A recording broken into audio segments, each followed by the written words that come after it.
Every quarter, the Housing Ombudsman publishes a review of the complaints it receives from tenants about housing associations. The clear theme of the two most recent reports, a growth in the number of issues being raised by social housing tenants.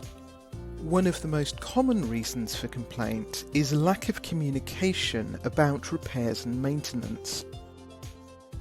In a recent Inside Housing survey, we asked those working in the sector about existing engagement with their customers.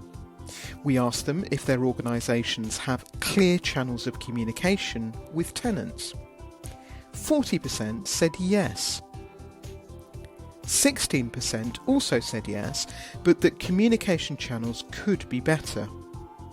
1% said no.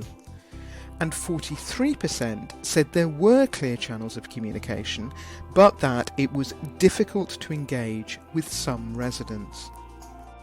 So how might those difficulties be addressed? One means might be digital.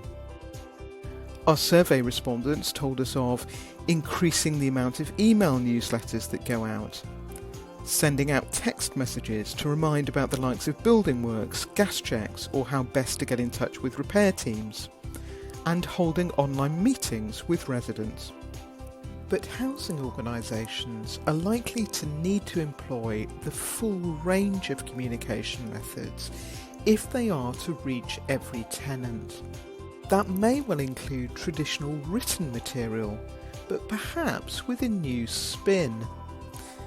Sutton Housing Society, for instance, told us it sends out birthday card surveys each month.